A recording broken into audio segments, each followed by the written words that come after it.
Hello, BookTube.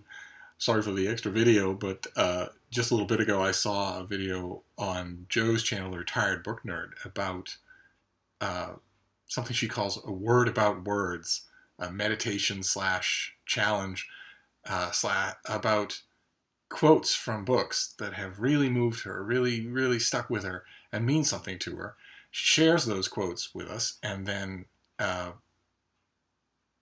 urges us to do likewise. and I right away wanted to do it, and then I was immediately struck by the impossibility of it, of picking two quotes out of all the quotes that have meant something to me over time. So I decided just pick the first two. Just go to the big bookshelf in my room and pick the first two that jumped out at me. And the first one is a book we've seen on this channel before. It's Occasional Prose by the great Mary McCarthy. And this is something I read many, many times. It's from 1973. So, of course, it's caught up in the furor of Nixon, President Nixon, and Watergate, and the dangers of an acquiescent public. And I wanted to read just a bit of it here. It's a little bit long. Both my quotes are, but I'll do nothing else, so the video should still not be that long. George Orwell foresaw the dangers for a free society of cant, jargon, and euphemism. He was thinking mainly of official and party hypocrisy, which a courageous writer could unmask while pointing to the right way by his own steadfast, plain-spoken example. What he missed, I think, perhaps he came too early, was the element of consent in the public, a general will to confusion. He analyzed the phenomenon of doublethink, but saw it as something inculcated in the enslaved masses by training and repetition. That is not happening to us, unless you count the indoctrination practiced by advertising, and exposure of verbal manipulation and malpractice has no effect. How many times has Nixon been exposed as a liar, and nobody cared except the exposers? Nixon, for most, is just a fact, and words, his own or anybody else's, do not affect him. I remember reading that at the time and feeling a great calm, which I had not felt about Nixon until that moment, come over me. That kind of cool, distant approach, that kind of steep, intellectual look at the guilt that all of us have when an evil demagogue appears in our midst. I don't know why I was thinking of that in 2016. You draw your own conclusion. The second example is much older. It's Francis Hackett's book, Henry VIII, from the beginning of the 20th century.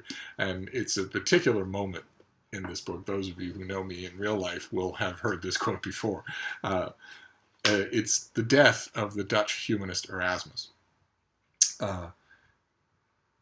which Hackett is writing about Henry and Jane Seymour in England at the time, but he digresses for just 2 paragraphs to write King Henry's moderation on the terms of his own dominance would push half-evolved Europeans along the road to the modern state, while Calvin and Loyola, borrowing statecraft and rousing the lust of warfare with the breath of the eternal, would stir in religion precisely the same appetite for earthly dominance.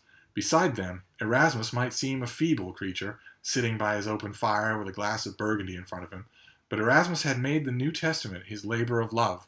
He was not a hero like Loyola or Calvin. He was not an emperor, as Henry was now calling himself.